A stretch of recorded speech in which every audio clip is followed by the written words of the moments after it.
Kia ora. Coming up, we pay tribute to Dame Temuranga Batley Jackson and Dr. Moana Jackson, two extraordinary leaders and beloved members of the Jackson whānau.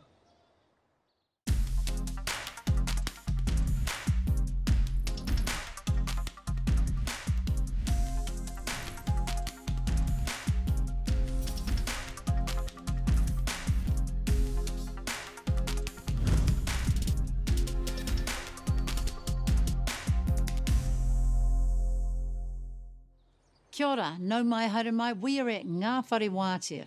It's the urban space created in the middle of Māngere by community leaders back in the 80s, inspired by the late Anzac Wallace and led by Dame Temuranga June Batley Jackson. Now, I remember coming out here all those years ago when they were plotting it. There was just one small prefab building. Now look at it. Those big whare nui behind me, 30 years since they've been here. Ngā Whare Wātea remains a significant hub in South Auckland. It's a magnet for Māori from all walks of life. I'm going to sit down now and have a conversation with some old friends about their relationship with Ngā Whare Wātea and what it means to be an urban Māori. So when I first came out here, this was like a paddock and it had some old cars from the youth were here. And I came down with Zach Wallace. Yeah. And he was showing me around and he was saying, James, we're going to do something here. When Zach had left and June had taken over, she was getting a lot of people into PTE training schemes and everything over here. And she was even getting guys that were coming out from prison because she worked with the parole board. And I was still in social welfare back then, and so a lot of children I was working with, their dads were actually being helped by June, some of them coming out of prison and that. And so she was just starting this whole area in this marae, helping our men. I was a gang member, Mongol mob member, and I was rescued by the Jacksons. I'm glad to be away from all that now. I've been working here for 9 years. The literacy program that I was teaching around the driver licensing, we were gang members that were referred from the courts. And so we were all sitting around the table, and then I asked Whamerehi, what are those for? And she says, oh, we're going to try and get an electrician to see if they can wire it up, but we don't have any pūtea, so we just got the parts. And I says, oh, yeah, we can do that. And she goes, who? Me and all these fellas here. And so that's what happened. Next minute I got a phone call from Willie, who was in Wellington, saying, oh, I'm looking for a station manager. And I said, oh, okay, yeah, right. So I said, look, I'll try it for a couple of months, and that was 2001. And 21 years later, I'm still part of Ngā Whare Wātea and Muma. When there was that dynamic between iwi leaders and what was termed urban Māori, do you think that those relationships have changed, have healed? No, absolutely. She challenged tribes about their view about why there shouldn't be any urban Māori, because if you're Māori, then you have a whakapapa, and then if you have a whakapapa, then you have to have a connection to some tribe. So what's the problem? Just find your way back to the tribe. And what June was saying, well, a lot of us have been here for a long, long time, and either the connection's weak or actually we just don't want to. And that should be all right. That should be okay. So now, given the battle, and again, it's a little bit like co-governance. You've got to socialise the thinking, let people have a battle over it, and then all of a sudden it becomes normalised. But this is how maraes were, back in the day. They're a place where you taught, where you ate, where we bury them, So this is the place, I'm glad June is here now, this is her legacy. And this is where, when you see how everybody comes together for June and what she's done in this place, this marae. So, and co-governance, it's just Māori know how to do things. Pacific people know how to do. We know how to work with our people. We know the best outcomes for them. So it's about allowing us to do that. I see a lot of pockets of needs. I see a lot of pockets of our early childhood centre, our kura up the top there, our maraes, our radio station. I see a papakainga. I see an enterprise. I see her moimoia. In so many ways. My mum died 12 years ago, and June, we're from a poor family, no money, all the rest of it. And June told us to take our mum up into the side of the whare there where she's lying right now. And it sort of changed me, and I said to her, I give my life to Wātea after this tangi, and here I am. June Jackson made the best chutney in Māngere. She was a prolific reader and smoked up a storm. Her real name was Temuranga. Pākehā teachers couldn't pronounce it, so to avoid the inconvenience, she was called June. That's how it was in those days. Husband Bob was a proud wharfie, hardcore unionist, and as one-eyed a coastie as you could ever find. Inspired by the late Anzac Wallace, Bob and June joined other community leaders to build this place, Ngā Whare Wātea. At one time it housed a kohanga, a kura, even a funeral parlour. It remains a vital hub in Māngere to this day and home to Radio Wātea. A former cleaner, June's business acumen saw her rise to chief executive of the Manukau Urban Māori Authority. She surrounded herself with a tight posse of equally switched-on, no-nonsense women who built a gym, ran a credit union, opened a driving school, even a cafe. June was the longest-serving member of the parole board, and it wasn't unusual for her to offer space and work at Ngā Whare Wātea to some of New Zealand's most notorious prisoners. Most famously, June took on iwi leaders over the fisheries settlement on behalf of urban Māori. Her legal challenge ended up in the Privy Council. The convo she must have had with her dear friend and old foe, Sir Tipene O'Regan. June would later be appointed to the Waitangi Fisheries Commission and became chair of the body that looked after the $20 million cut out of the fisheries deal for urban Māori. In 1994, in a devastating blow, Bob died in India. In 2010, June was made a dame. After a long illness, Dame Temuranga June Batley Jackson died last week. Love you, June. You'll always be the matriarch of Māngere, a black pearl.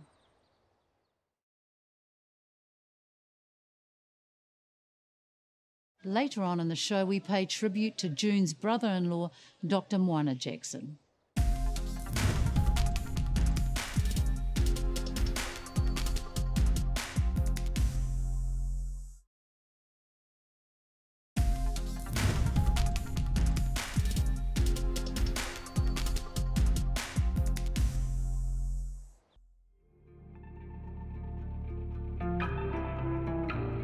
For the last year, our family have been working on a documentary portrait of a quiet revolutionary, supported by E Tangata and the New Zealand Herald.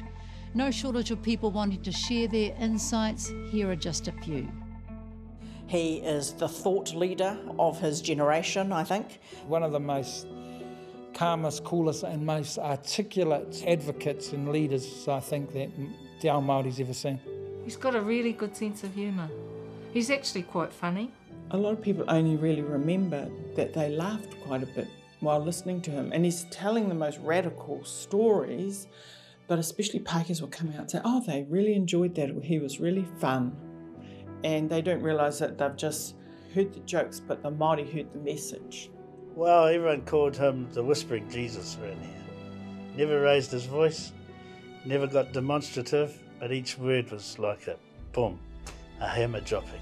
I think that Moana's contribution is just to have articulated so strongly that Māori knowledge is valid and powerful.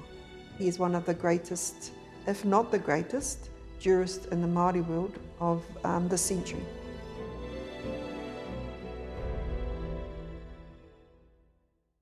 So, Willie, what do you think was so special about Moana? I think he had a style that was unique. You know, where his brother, Uncle Sid, was JT described him as a Malcolm X, you know, and that's how Uncle was. But Uncle Sid was also a brilliant negotiator. Uncle Moana would be able to dismantle anyone's arguments in a soft and different way, in a way we have never seen before. And that was the strength of someone. I've never seen anyone like Uncle Moana. But he didn't have a mean bone in his body. No one could get angry with him because he was so softly spoken, understated, but absolutely brilliant. There was no one like him. There may not ever be anyone like him again. Yeah, he had the ability to sound really sensible as he was saying really revolutionary things, eh? Yeah, Uncle Moana was like a silent assassin, a stealth bomber. Koro Sid was like, you know, you run it up the guts, kind of like Nana June. So I was really proud to be one of his mokos, I guess, and a proud part of our legacy as a whānau, as the Jackson whānau. Yeah, he's really humble as well. Yeah. So what do you think they had in common? They're both deadly, just in different ways. What they had in common was they loved fighting for our people. That's what they had in common. And they always loved looking after the underdog. Yeah. You know, we heard stories of mum just picking up phone calls from people and then giving them an opportunity. You know, one guy who's a doctor today just said he just rang mum from the phone box and said, "I've got no money, can you help me with my scholarship?" And she did, and now he's a doctor today. And she always called back on him for help, and he said he knew he was never going to get paid for anything after that, but he said he owes his career and his life to her. I mean, it's a sad, big week for the Jackson whānau, but I mean, you hear stories at Tangi, and it's wonderful, eh? Yeah. I mean, Uncle Moana's always been a bit of a rock star in the politics world and the law world. When I went to Auckland University, I didn't realise how much of a superstar he was, so it's pretty cool. So you've got friends that are in all different walks of life. How did they perceive him? As an absolute icon, basically, yeah. An icon of... He's their role model. He's become more icon in the last three or 4 years, I reckon. Wasn't so much in previous years. I think his reputation has gained momentum. Do you think it's because people have got socialised or started to think, oh, he might have something He there? did not have, you know, if you analysed him and Uncle Sid, right, you don't get two brothers like this. If you analyse Uncle Sid was like, I suppose, famous or infamous from his very early years, for many years. Uncle Moana was not as well known as Uncle Sid, but really came into his own in his last 5 years. And that's because he decided to take a back role. He wasn't a front person. He took a counsel role. He counselled people. When I was doing the Humato dispute, the protesters got great joy out of telling me that their main consultant was my uncle. And he had a little laugh, and I said, "Is that right, Uncle?" But I thought it was great. What did he say about tino rangatiratanga in Parliament? You can't achieve it or something. Well, he always told me that that's a nonsense about rangatiratanga, tino rangatiratanga. But he wanted to transform the whole constitutional system. Yeah, no, I mean, he supported individuals. And he'd give things a go, you know. He'd work with the police. He was a kaumatua for, he was an advisor to the police. And then he walked away from them after the Tuhoi raids, and then he went back to them. That practical kind of attitude of a lot of activists too. You have to play the long game, but meanwhile you've still got a real occasion. Well, some activists have come to that. You know, early on, Hone wouldn't work with anyone, right? And then all of a sudden he's as pragmatic as anyone, you know. Uncle Sid was a bit like that too. As they go along in their activist career, they think, oh, well, maybe we should start working with some of these people, eh? And but Uncle Moana's a bit different because he always worked with, you know, anyone with good ideas, he'd put in time. I think one of the things that I heard is that whenever people asked for help, that's right. He always did. Your mates too, eh? Yeah. Anyone that, he'd do anything for anyone. That's right. A lot of the younger generation, the Kingi Snaugers, the Pania Newtons, all of them, the Kaile Quinces, they all... He didn't care what party they were in. Nah. He'll talk to them in the National Party. So he was the true rangatira man, true mana motuhake man. Can I just say, it's really cool, like, the Jackson whānau have different members who have all got into politics in their different ways. We have Koro Sid, we've got Koro Moana, God Dad, Nana June, so they've all left a really proud legacy for the Jackson whānau. Moana Jackson, a man who defined what we as a people have constantly felt, yet struggled to articulate. Moana influenced generations of policymakers and jurists alike. He challenged the relationship between law, justice and te tiriti. And while he sometimes worked with those inside the system to try and effect change, he was never distracted from the big picture. Incrementalism is stasis, he would often say in frustration. Moana helped others in health, education and media to connect the dots, inspiring Māori and Pākehā, resonating with Indigenous whānau around the world. Proudly Ngāti Kahungunu, Ngāti Porou, he was nicknamed the Whispering Jesus by some of his relatives because of the calm and reasoned manner within which he delivered such revolutionary messages. Moana was a devoted family man, a former school teacher who remained a teacher all his life, a friend and mentor to so many, a neat freak dedicated to getting the Crown to tidy up its mess. Moana Jackson, disruptor, navigator, quiet revolutionary.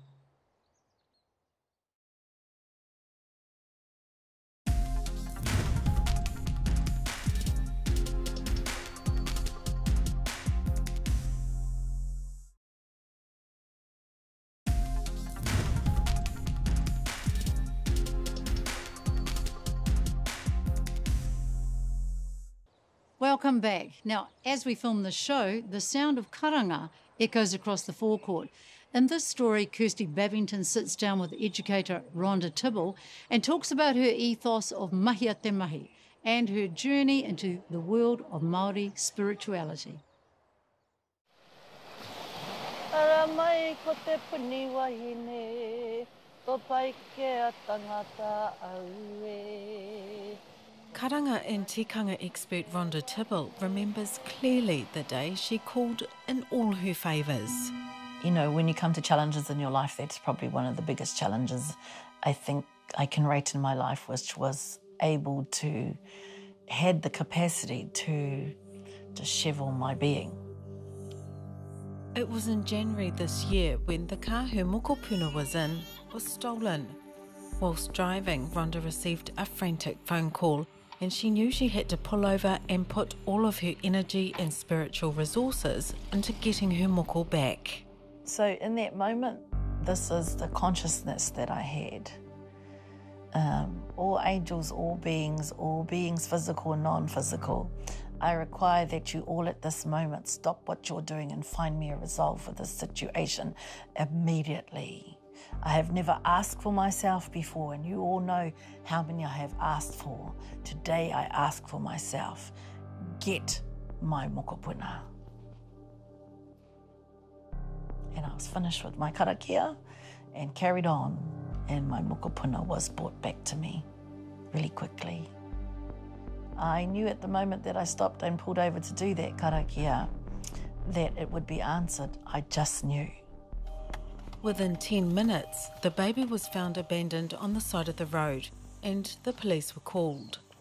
What I knew in that precise moment when I pulled over to pray that way was how many people I had prayed for all these years in their most dire circumstances, and I have never asked for this kind of prayer ever before. So much like pulling everything that you've ever been and marshalling it into the strongest arrow, that's what it felt like to pull and ask for that and know that my bow was correct. And a miracle happened that day. My mokopuna was restored back to us. Her unflappable belief in karakia comes from a lifetime of working in the realms of Māori spirituality. As a child, I spent most of my years from 3 through to 26 being taken to tohunga all over the world. Not over the world, I say the world was te ao Māori.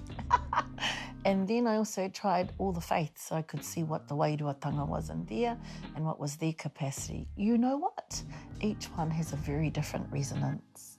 We should expect that because just like the ngahere has a puha growing right next to a tōtara, etc., that is the variance of the type of tohunga that are around. Fascinating, eh? But remember this, everything that's of value in te ao Māori is not actually open to full view. You have to want to seek it. Rhonda Tibble is a teacher, composer, consultant and works with corrections. She has run her own healing clinic and is often called upon for her understanding of the etheric. So I have a particular tuning to those kinds of things. I can pick them up in spaces, and now in my own healing work, I have the fortune of being able to discover them in the whenua of a person. When I say the whenua of the person, here's your tinana, but all of this is your whenua. She speaks of outer world beings and spiritual entities like others would of everyday encounters, a sight into an unseen world. Have there been times that you go, oh, I can't go there because they'll think I'm cray-cray? How do you manage this sight? I don't have a problem managing this site in terms of all of those different beings that I address. Why don't I? Because I've met them. It's not my problem if you don't get it, because I've had physical experience and there have been witnesses to that to understand what I'm saying. I'm not the only person present in those spaces. So the validity of what I say, I'm not speaking it because I want you to validate what I've said. This is my lived experience. I am the living expert of my experience, and what you say belongs to you, but it won't change what I know. Yeah. So when people struggle with these sorts of concepts... If people struggle with the concepts, it's not for me to convince them. I don't feel a need to convince them. My kōrero is my kōrero, as your kōrero is yours. It stands resolute. I'm not here to pull your kōrero down, but I might want to titivate you to think about it somewhere else. And what was really interesting about that kauai stuff was if people listened, I wasn't killing anybody, but all they heard was kill. The kauai stuff she speaks of caused a stir online when she expressed her desire to speak only te reo Māori to women who had moko kauai. A ka kōrero Māori anake koe ki te wahine mau moko kauai, hea hai. And you're also not afraid to challenge, and challenge publicly as well. The value of being able to challenge is to check the quality of the thinking. You see, we don't know the quality of our thinking until a thought opposite to ours enters the space. The value of challenge is to bring a diverse nature to the way we think about a matter. Challenge is necessary or else we'll always get the same results, and sometimes our results are really poor. I turn up to a space and women are intimidated by me because I'm Māori speaking, I've got a kauai and I know my stuff my way. I've watched women step out of my space and be shameful by their bodies the minute I come. And I hate that. So my actual kōrero was more about, ina ki tau i a koe, ka pēnei, hei, tēnā koe, kei te aha. You know, mehe kōrero muri atu i tērā, kārawe ke. But that was actually it. How hoki? That's how I remember my grandmother in Tūranga streets in Rotoria, tangi tangata, tiki rangi, hey, kei te aha. That was that. Because that one, kia ora, kei te paio, is all that you need to start. But instead of that, this is the response. Ka rohau ki tēnā, ka tangi au mo tēnā. Me taku whakaro, well, darling, if you can get this, awesome, step one. Now, are you ready to do the other steps? Because this is not an end in and of itself. If that were the case, I wouldn't bother to continue to learn more and more about our world. There's no end to it. It's so rich. It's so beautiful.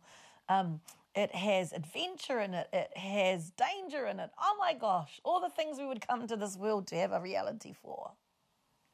You know, otherwise just stay in te ao wairu and never be born to the keko. Haere mai rā, e tamanui te rā. Haere mai rā, e tamanui te rā. You're considered a karanga expert. You're renowned for your skills within karanga. What's your journey? My nene mihi keita ni ngata, Mrs. Tibble. I needed a kōrero kiau because I was a very inquisitive child. Whakarongo, titiro, katito waha. So the really gold learning with Nan was to learn to observe and watch the state of affairs and gather all the data based by observation. And mā te kite mā te rongo, kei reira te mōhiotanga. So for me, that's still very true today. Everything is observable and let the evidence tell you what the truth of the matter is. So that being the case, I questioned a lot of people about karanga when I was younger. It just was like singing a song. Once you know where's the chorus and where's the first verse, the second verse. Merry Christmas, let's do it again, Sam. Why? Because everything is form, function and purpose. If you know the form, the function and the purpose, Merry Christmas, darling. Is there karanga for different purposes, different times, different functions? Yeah. All things karanga is relevant to. Why? Ka, to ignite. Ra, to bring the sun. Ngā, plurally. So why wouldn't we be using our voice to grow seed, to call things to being through the beauty of the artistry of karanga? For me, there's nothing more beautiful than the artistry of karanga in relation to birth and death rituals. So a lot of the time, what we don't get in the world of karanga, which is why it's so amazing, is karanga enables us to call the animate, the inanimate, the two-legged, the four-legged, the eight-legged, the celestial and the terrestrial, the aquatic and the marine. But everybody glosses over that because they're in all our kōrero, because it's more than just haere mai. O hiri tia mai rā, ngā waika napa napa. O o pā wati pei o te tūranga nui a kiwa. Not everyone does know the form, the function, the purpose. This is my 12th year of teaching wānanga karanga for wahine. Yep. And so I made that decision and distinction because I could see that we as Māori women, if we want our men to be great as speakers, then we need to be great as kai karanga. There has to be some beauty in the karanga. Why do we have to portray that it's an ugly role? Because it really isn't. It's a role of life and death. It's the life and death cycle of hine, essentially. And it's the wairua space. She says understanding whakapapa is the crucial element to karanga. This is the thing. Everybody go, I've got the whakapapa. You have to be able to read whakapapa wide, high, depth, circular, all of that, so that you can see who is that, what is that, and what can I expect out of that. Who are the allegiances with that whakapapa? Who are the enemies of that whakapapa? Where have they sat so that you know how to play the space, yeah? It's so much fun now that I can actually read it across the eastern seaboard. How have you been able to, find your space and create your journey? So what's been really neat is you learn as you go how that works and whether that's true or false. And I love to test it, because from testing it, you'll get to know the truth or not of that matter. What I'm really clear of in terms of young women and being a young woman who was doing karanga really early is this. Just because a girl looks like a girl doesn't mean she's not her nannies.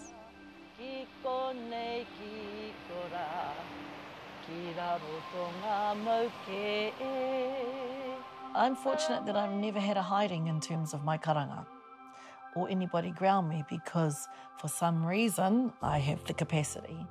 I have to say that also too, I have, you got to train yourself, because there isn't a karanga school you can go to, which is why I created my own Ohine Waiora Karanga company. Why? Because I had a vision that by the time I'm 80, I want to know that I've had the capacity to inform, to educate and enable other Māori women who are serious about our culture to take our rightful place in the Aotea